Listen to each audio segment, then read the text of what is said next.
ইতিমধ্যে মুখ্যমন্ত্ৰীগৰাকীয়ে এটা কথা কৈছে, আজিৰ পৰা বহুদিনৰ আগতে কৈছিল আৰু তেওঁ আইন পাছ কৰিব বিচাৰিছে, কোনো বহিৰাগত বা বাহিৰৰ ব্যক্তিয়ে বা তিনিটা প্ৰজন্ম নোহোৱালৈকে মাজুলীৰ মাটি বৰপেটা বৰদোৱাৰ মাজুলীৰ মাটি ক্ৰয় বিক্ৰয় কৰিব নোৱাৰিব।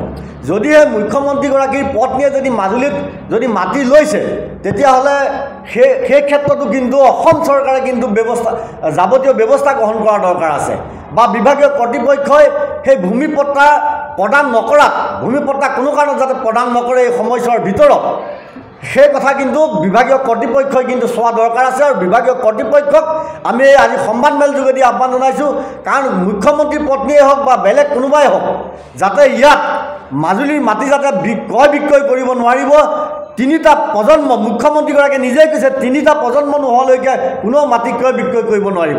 গতিকে এই ক্ষেত্ৰত যাতে সকলোৰে কাৰণে যাতে আইনখন একে হয়, এই একে হ'বৰ কাৰণে আমি আজি এই সংবাদমেল যোগেদি আহ্বান জনাইছোঁ। আছুৱে কিবা ব্যৱস্থা গ্ৰহণ কৰিব নেকি আপুনি? যিহেতু ইতিমধ্যে মাটি ল'লে বুলি ছ'চিয়েল মিডিয়াত ওলাই আছে। নহয়, ইতিমধ্যে যদি মাটি মুখ্যমন্ত্ৰীগৰাকীৰ পত্নী বা বেলেগ কোনোবা ব্যক্তিয়ে ইয়াৰ আগত মাটি লৈ পেলাই যদি পট্টা হৈ গৈছে, পট্টা যদি পাইছে, তেতিয়াহ'লেতো ইয়াৰ আগত যদি আইনখন পাছ কৰাৰ আগত ইয়াৰ আগত যদি তেওঁলোকে কোনোবা ব্যক্তিয়ে যদি মুখ্যমন্ত্ৰীগৰাকীৰ পত্নী বুলিয়েই নহয় বা বেলেগ কোনোবাই লৈ পেলাই যদি পট্টা ইতিমধ্যে হৈ গৈছে, সেই পট্টাটো ইতিমধ্যে খাৰিজ কৰিব পৰা নহ'ব। গতিকে এই ক্ষেত্ৰত আমাৰ এটাই থাকিব প্ৰতিজ্ঞা আছে যে কোনো ব্যক্তিয়ে যিটো সময়ত মুখ্যমন্ত্ৰীগৰাকী বা চৰকাৰে কৈছে যে বাহিৰৰ কোনো ব্যক্তিয়ে মাজুলীৰ মাটি ক্ৰয় বিক্ৰয় কৰিব নোৱাৰে, এই ক্ষেত্ৰত যাতে সকলোৰে কাৰণে যাতে আইনটো একে হয়, একেই কৰিবৰ কাৰণে অসম চৰকাৰক আমি আজি সংবাদমেল যোগেদি দাবী জনাইছোঁ। ইতিমধ্যে মুখ্যমন্ত্ৰীগৰাকীয়ে এটা কথা কৈছে, আজিৰ পৰা বহুদিনৰ আগতে কৈছিল আৰু তেওঁ আইন পাছ কৰিব বিচাৰিছে, কোনো বহিৰাগত বা বাহিৰৰ ব্যক্তিয়ে বা তিনিটা প্ৰজন্ম নোহোৱালৈকে মাজুলীৰ মাটি বৰপেটা বৰদোৱাৰ মাজুলীৰ মাটি ক্ৰয় বিক্ৰয় কৰিব নোৱাৰিব।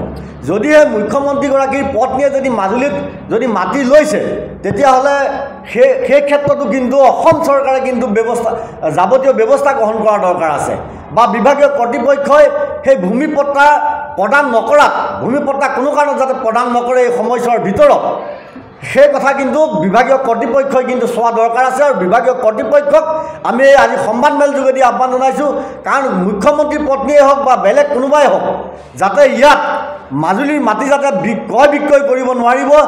তিনিটা প্ৰজন্ম, মুখ্যমন্ত্ৰীগৰাকীয়ে নিজেই কৈছে, তিনিটা প্ৰজন্ম নোহোৱালৈকে কোনো মাটি ক্ৰয় বিক্ৰয় কৰিব নোৱাৰিব।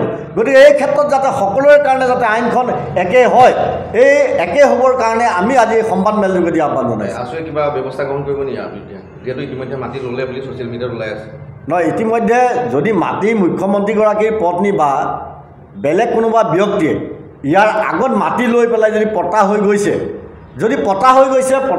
পট্টা যদি পাইছে, তেতিয়াহ'লেতো ইয়াৰ আগত যদি আইনখন পাছ কৰাৰ আগত ইয়াৰ আগত যদি তেওঁলোকে কোনোবা ব্যক্তিয়ে যদি মুখ্যমন্ত্ৰীগৰাকীৰ পত্নী বুলিয়েই নহয় বা বেলেগ কোনোবাই লৈ পেলাই যদি পট্টা ইতিমধ্যে হৈ গৈছে, সেই পট্টাটো ইতিমধ্যে খাৰিজ কৰিব পৰা নহ'ব। গতিকে এই ক্ষেত্ৰত আমাৰ এটাই থাকিব প্ৰতিজ্ঞা আছে যে কোনো ব্যক্তিয়ে যিটো সময়ত মুখ্যমন্ত্ৰীগৰাকী বা চৰকাৰে কৈছে যে বাহিৰৰ কোনো ব্যক্তিয়ে মাজুলীৰ মাটি ক্ৰয় বিক্ৰয় কৰিব নোৱাৰে, এই ক্ষেত্ৰত যাতে সকলোৰে কাৰণে যাতে আইনটো একে হয়, একেই কৰিবৰ কাৰণে অসম চৰকাৰক আমি আজি সংবাদমেল যোগেদি দাবী জনাইছোঁ।